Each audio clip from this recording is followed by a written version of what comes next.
Hello everyone, आप सभी का बहुत बहुत स्वागत है आज की न्यू क्लास में। कल के वीडियो में हमने यानी कि कल की क्लास में हमने डिस्कस किया था कि यूजीसी नेट जेआरएफ क्या होता है। तो आज की इस क्लास में हम आपको बताने वाले हैं यूजीसी नेट जेआरएफ में पेपर 1 क्या होता है। ठीक है, कल देखिए हमने पूरा आपको बताया था कि नेट होता क्या है, जेआरएफ होता क्या है और क्या क्या आप बन सकते हैं। उस वीडियो को आप जरूर देखिएगा, तभी आपको ये वीडियो समझ में आएगा।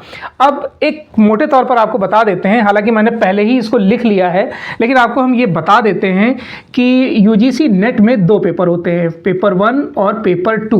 देखिए, पेपर 1 में होते हैं 50 क्वेश्चन, ये जनरल पेपर होता है, यानी सभी विद्यार्थियों को देना होता है। और जो सेकंड पेपर होता है वो 100 क्वेश्चन का होता है, 50 क्वेश्चन 100 क्वेश्चन। जो ये सेकंड पेपर होता है वो उस सब्जेक्ट का होता है जो आप चूज करेंगे, यानी कि आपने हिस्ट्री चूज किया, geography, science, political science, math, law, अब जो इन्वायरमेंट, जो सब्जेक्ट आप चूज करेंगे उसका आपको यहाँ पर 100 क्वेश्चन सॉल्व करना पड़ेगा। और ये तो जनरल पेपर है, दोनों के लिए दोनों एक ही दिन यानी 3 घंटे आपको समय मिलता है, निगेटिव मार्किंग नहीं होती है। तो आज हम पेपर 1 को डिस्कस करेंगे, यानी पेपर 1 में क्या क्या कितना कितना पूछा जाता है। तो चलिए स्टार्ट करते हैं। और उससे पहले आप इससे पहले वाला वीडियो जरूर देख लीजिएगा। और इसके साथ ही हम आपको ये भी बता दें कि हमारे चैनल पर दैनिक जागरण का राष्ट्रीय संस्करण डिस्कस कराया जाता है। वो मॉर्निंग में आपको 8:30 बजे मिलता है लगभग, उसको आप जरूर देखिएगा। अगर उस वीडियो को आप देखेंगे तो आपको न्यूज़पेपर डिस्कस नहीं करना पड़ेगा खुद के लिए। तो चलिए अब स्टार्ट करते हैं यूजीसी नेट जेआरएफ के लिए जो पेपर 1 लिया जाता है उसके बारे में। हमने यहाँ पर इसको 3 भागों में डिवाइड किया है। पहला भाग है सेक्शंस, यानी कि किस सेक्शन से कितने क्वेश्चन पूछे जाते हैं और कितने नंबर के पूछे जाते हैं। ये हमने 3 भागों में इसको डिवाइड किया ताकि आपको समझने में काफ़ी आसानी हो। तो चलिए स्टार्ट करते हैं। तो जो सबसे पहले पूछा जाता है वो है टीचिंग एप्टीट्यूड। टीचिंग एप्टीट्यूड ये बीएड हो गया या फिर जितने शिक्षक वाली प्रतियोगी परीक्षाएं होती हैं उसमें ये सबसे कॉमन सब्जेक्ट होता है। तो टीचिंग एप्टीट्यूड के आपको 5 क्वेश्चन देखने को मिलते हैं और ये होता है 10 नंबर का। टीचिंग एप्टीट्यूड जब आप बीएड, यूजीसी नेट इन सब की तैयारी करते हैं तो ये क्वेश्चन आपको स्वतः ही तैयार हो जाते हैं, इसके लिए आपको अलग से पढ़ने की आवश्यकता नहीं पड़ती है। फिर भी अगर आप प्रीवियस ईयर के क्वेश्चन पेपर देखेंगे तो आपके ये 5 नंबर 100% तैयार हो जाएंगे। ठीक है, नेक्स्ट पर आते हैं रिसर्च एप्टीट्यूड। इसमें बड़ा कंफ्यूजन बच्चों को रहता है सब्जेक्ट वाइज, या फिर कभी कभी ऐसा पूछ लिया जाता है जिसके बारे में आपने सुना ना हो। तो बहुत टफ पोर्शन नहीं है, लेकिन थोड़ा सा इसमें आपको मेहनत करनी पड़ेगी। रिसर्च वाले में थोड़ी सी तो मेहनत आपको करनी ही पड़ेगी। इसमें भी आपसे 5 क्वेश्चन पूछता है और ये होता है 10 नंबर का।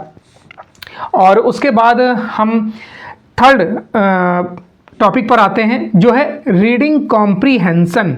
रीडिंग कॉम्प्रीहेंशन आप बहुत अच्छे से जानते होंगे। अगर आप बैंक की तैयारी करते हैं, एसएससी की तैयारी करते हैं, आप सीटेट की तैयारी करते हैं और आप किसी भी स्टेट के टेट एग्जाम की तैयारी करते हैं तो रीडिंग कॉम्प्रीहेंशन आपको अच्छे से पता होगा और आप इसको बहुत अच्छे से कर भी सकते हैं। ये पोर्शन एक ऐसा पोर्शन है जिसमें आप 5 क्वेश्चन एक बार, मतलब मेरे ख्याल से 3 से 4 मिनट में आप 5 क्वेश्चन सॉल्व कर सकते हैं। ये मैंने 3-4 मिनट इसलिए बोला है, उनके लिए बोला है जो बहुत ज़्यादा प्रैक्टिस कर लेते हैं। ठीक है, अब ये मत सोचिएगा कि मैंने अभी तैयारी करी तो मुझसे 3-4 मिनट में हो क्यों नहीं रहा है। तो रीडिंग कॉम्प्रीहेंशन एक पैसेज रहता है, पैराग्राफ रहता है, आपको पढ़ना होता है और उसी से आपको 5 क्वेश्चन देने होते हैं, जैसे कि इसका शीर्षक क्या होगा और उसमें से कोई विलोम शब्द पूछ लेगा, उसका मीनिंग पूछ लेगा। तो इससे भी आपके 5 क्वेश्चन पूछे जाते हैं जो होते हैं 10 नंबर के। अब आते हैं कम्युनिकेशन। देखिए, टीचिंग लाइन में कम्युनिकेशन का बहुत बड़ा रोल होता है। आप विद्यार्थियों से कैसे कम्युनिकेट करते हैं, विद्यार्थी आपसे क्या पूछता है, आप उसका कैसे आंसर देते हैं, ये बड़ा मैटर करता है। तो इसके भी आपसे यहाँ पर 5 क्वेश्चन पूछे जाते हैं जिनके अंक होते हैं 10। उसके बाद आता है रीजनिंग। रीजनिंग में मैथ भी होता है इंक्लूड, यानी कि रीजनिंग के जो ये आपसे 5 क्वेश्चन पूछे जाएंगे उसमें कुछ मैथ के भी क्वेश्चन होते हैं। तो रीजनिंग प्लस मैथ हम ये मानकर चलेंगे। इसमें भी 5 क्वेश्चन पूछे जाते हैं जो होता है 10 नंबर का। उसके बाद आते हैं लॉजिकल रीजनिंग। देखिए, टीचिंग लाइन ही लॉजिकल है। अगर आप जितना भी पढ़ लीजिए, कोई ना कोई विद्यार्थी आपको ऐसा मिल जाएगा या कोई बैच ऐसा मिल जाता है कभी कभी जिसमें आपको जो अपना उत्तर है वो लॉजिकल तौर पर देना पड़ जाता है, यानी कि कहीं ना कहीं आपको लॉजिक इस्तेमाल करना पड़ जाता है। इसलिए आपसे यहाँ लॉजिकल रीजनिंग पूछता है। इसके भी 5 क्वेश्चन पूछेंगे 10 नंबर के। उसके बाद DI, डाटा इंटरप्रिटेशन। DI जो बायो के या फिर आर्ट साइड के स्टूडेंट हैं उनको इसमें थोड़ी सी दिक्कत होती है, लेकिन DI का जो टॉपिक है वो क्वेश्चन इतने टफ नहीं पूछे जाते हैं कि जिसमें कि बच्चा बहुत ज़्यादा परेशान हो, यानी इजी रहता है। थोड़ी सी प्रैक्टिस करेंगे, मैं तो ये कहूँगा कि प्रीवियस ईयर के अगर आप क्वेश्चन भी सॉल्व कर लेंगे तो आप ये 5 क्वेश्चन आसानी से दे सकते हैं। 5 में से आप 4 तो दे ही लेंगे। तो DI डाटा इंटरप्रिटेशन, यानी कि ग्राफ रहता है या सारणी दी रहती है, चार्ट दिया रहता है, मैथ के क्वेश्चन रहते हैं, उसमें परसेंटेज भी हो सकता है, रेशियो हो सकता है जो उस DI में लग रहा हो। तो ये आपको 5 क्वेश्चन देखने को मिलते हैं जो 10 नंबर के होते हैं। उसके बाद आते हैं इंफॉर्मेशन कम्युनिकेशन एंड टेक्नोलॉजी, यानी कि ICT, information and communication technology. इसके आपको 5 क्वेश्चन देखने को मिलते हैं। इसके लिए आपको पढ़ना ही पड़ेगा, ठीक है। ये 5 क्वेश्चन हो गए, ये भी 10 नंबर के होते हैं। उसके बाद आते हैं people and environment. People and environment, environment मतलब वही आप समझ गए होंगे, पर्यावरण संबंधी कुछ प्रश्न पूछे जाते हैं। यह भी आपसे 5 क्वेश्चन पूछे जाते हैं 10 नंबर के।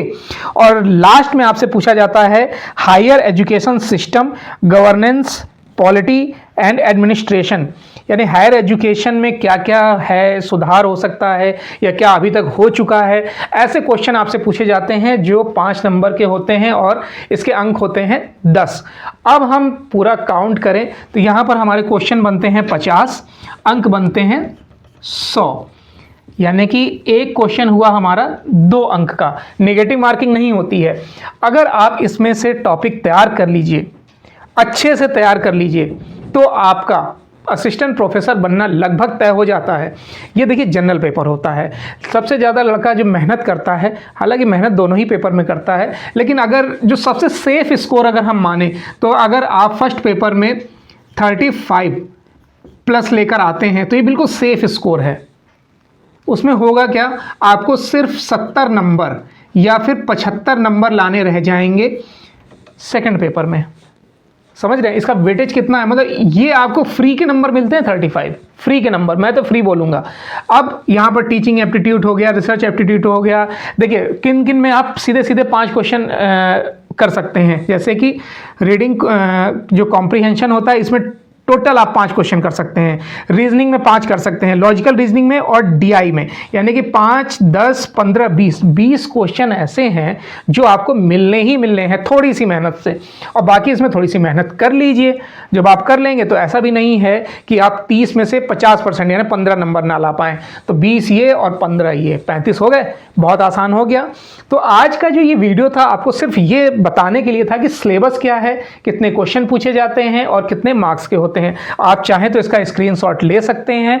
और हाँ, अब से हम कोशिश करेंगे कि आपको लगातार क्लासेस प्रोवाइड की जाएं UGC नेट की, ताकि जो आपका शिक्षक या फिर महाराजा, जैसे कि कल की वीडियो में हमने आपको बताया था कि महाराजा जो बनने का सपना है वो जल्द से जल्द पूरा हो जाए। तो कमेंट जरूर करिएगा कि इस टॉपिक में आपको क्या समझ में आया या क्या स्किप हो गया जो आप समझ नहीं पाए। तो उसके लिए मैं कोशिश करूंगा कि आपके जो कमेंट आते हैं उसके जवाब दिए जाएं। तो अब कोशिश करेंगे हम सेकंड पेपर पर जाएं, लेकिन ये भी आपको बता दें कि जो फर्स्ट पेपर है इसकी क्लासेस भी हम जल्दी स्टार्ट करेंगे। जैसे कि हम कोशिश करेंगे DI के आपको बेसिक से इजी टू मॉडरेट लेवल तक जाएं, यानी कि सबसे सरल DI से लेकर टफ लेवल तक जाएं, ताकि DI आपके 5 में मिल जाएं। रीजनिंग कवर करेंगे, लॉजिकल रीजनिंग, मतलब हर टॉपिक को हम कवर करते हुए चलेंगे। हो सकता है क्लासेस आपको रेगुलर ना मिल पाए, अल्टरनेट मिले, थोड़ा सा विलंब से मिले और कई क्लासेस मिले। जैसे DI की कई क्लासेस हो सकती हैं, हर प्रकार की DI हम लेंगे, जैसे कि percentage, profit and loss, ratio और रेशियो प्रोपोर्शनल, और प्रॉफिट एंड लॉस हो गया, रेशियो प्रोपोर्शन हो गया, बाकी जो भी टॉपिक हैं, work and time, in type के जितने भी DI होंगे हम सबको डिस्कस करेंगे। डबल चार्ट DI भी डिस्कस करेंगे। उसके बाद रीडिंग कॉम्प्रीहेंशन तो एक प्रैक्टिस का है, तो इसके लिए भी हम प्रैक्टिस करवाएंगे। ऐसा नहीं है कि किसी भी चीज़ की आपको यहाँ पर कोई सब्जेक्ट या टॉपिक ड्रॉप कर दिया जाएगा। तो यानी कि पूरी तैयारी आपको इस चैनल पर मिलेगी। आप इस चैनल से जुड़े रहिए और कोई भी सुझाव हो वो भी आप इस चैनल पर कमेंट के माध्यम से दे सकते हैं। आई होप आपको ये वीडियो अच्छा लगा होगा। अब कुछ नहीं करना है, वेट नहीं करना है। मान लीजिए दिसंबर 2024 वाला आपने फॉर्म फिल नहीं किया है तो 25 आपका वेट कर रहा है। 25 आपको इस तरीके से प्रिपेयर करना है 2025 जून में ही जब आप एग्ज़ाम दें आपका क्लियर हो और 25 में ही आपके पास ई सर्टिफिकेट हो जेआरएफ का या फिर नेट का।